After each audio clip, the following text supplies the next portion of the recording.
There are so many areas to stay when traveling to Bangkok, and if you choose the wrong one, you might end up in a very noisy street or even worse, above the bar. Bangkok has so many amazing neighborhoods to choose from, and it can feel pretty overwhelming. And here's the thing, you want to make sure your choice actually fits what you are looking for, right? Maybe you only know about the most famous areas, and when you actually get there, the experience isn't quite what you expected. That's why today we are breaking down Bangkok's different neighborhoods and organizing them by what type of traveler you are. Let's dive in and see what options are out there for you. Real quick, if this is your first time in Thailand, get our free Thailand Cheat Sheet in the description below.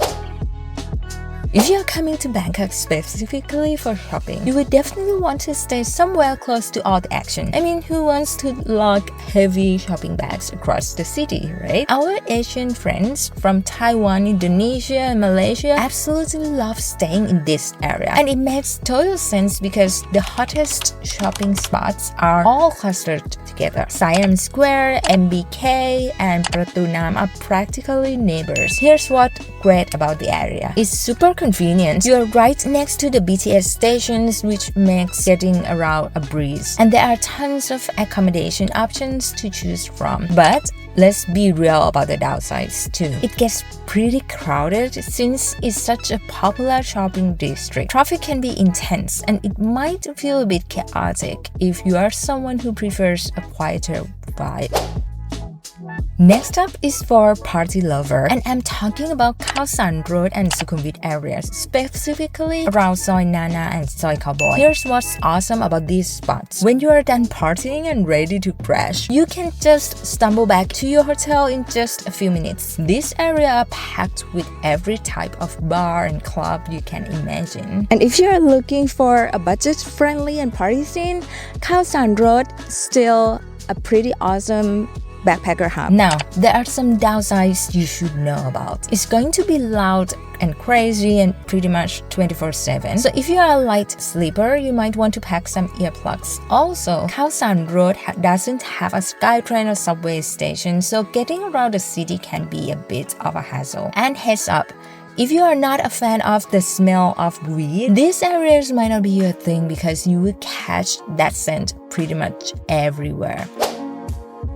Third up is for the culture seeker. And if you are looking to dive deep into Thai culture, you are going to love this. We are talking temples, royal palaces, museums, and traditional local communities. The main area you want to check out is Ratanakosin, which is just past Khao San Road, and another great spot is Talat Noi. If you stay near the old town, you will get a peaceful vibe and some views of the temples. Now, there is one downside. Your hotel options are going to be pretty limited since this area is packed with important historical sites and government buildings. There just aren't many places to stay. Next up is the area that a lot of you have probably been waiting for. Because let's be real, food is a huge part of traveling, right? We're talking about Chinatown or Yaowarat. You have got street food vendors and restaurants serving up amazing dishes around the clock. Then there's the Ban That Thong area, which is absolutely viral among locals. Seriously, you can't walk more than a few steps in either of these neighborhoods without stumbling across something delicious. The best part, you will never go hungry. Now, the downside is that these areas can get pretty chaotic and loud. If you're someone who needs peace and quiet to relax, these neighborhoods might not be your vibe. Plus, the traffic can be absolutely brutal at times. So factor that in when you are planning your day.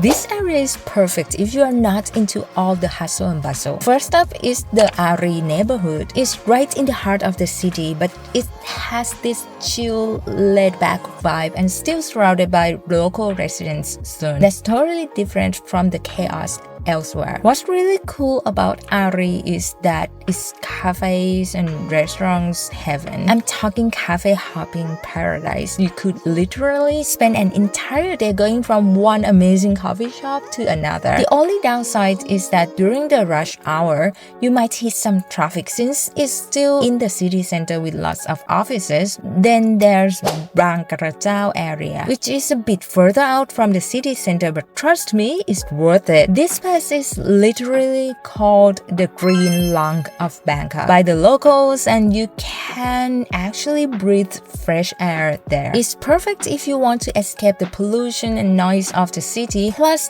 there are tons of activities to keep you busy. Biking, walking trails, local weekend market, so you definitely won't be bored. The downside with Bangkok Hotel is that accommodation options are pretty limited since it's more of a nature preserve area. And getting there can be a bit of a journey. You might need to take a few different forms of transport or even rent a car to get around easily. And last but not least, the Silom Sathorn and its Lumpini Park areas, or Krompong and its Benjasiri Park and Benjakiti Park. If you are into staying active and healthy while you travel, these neighborhoods are going to be perfect for you. Plus, the whole area is packed with yoga studios, fitness centers, spas, and health-focused cafe and some malls too. But there are a couple of downsides to keep in mind. Even though it's great for a health-conscious crowd, the traffic can be absolutely brutal, but it's connected to the main subway and SkyTrain station anyhow. Silom and Sathorn is Bangkok's main business district, and Krompong has tons of office buildings and companies in the area, which means heavy traffic during the rush hours. Also, be prepared to pay more for accommodation here. Since it's a real deal business district, you are looking at mostly upscale hotels, which are beautiful but definitely pricier. So, as you can see, each neighborhood has its own pros and cons. It really comes down to what matters most to you and what kind of experience you are looking for. And honestly, Bangkok is huge. There are tons of other areas we would love to recommend for you to stay in. We are actually planning to do another video covering some of the lesser known neighborhoods, places where locals actually live and hang out. So if you are interested in staying somewhere that's not super touristy and want that more authentic Bangkok experience, make sure to hit that subscribe button so you don't miss it. Now, when it comes to actually booking these places, your best bets are Booking.com and Agoda. Those are the most popular booking sites in Thailand. When you are searching, you can usually just type in the neighborhood name as your keyword. But here's the pro tip. You may need to get a little creative with your search terms. For example, instead of searching Ratanakosin area, try searching for Wat Po, Grand Palace, or Giant Swing, basically the main tourist attraction in that area. This will give you way more accommodation options to choose from. We hope you find this helpful. Until next week, สวัสดีค่ะ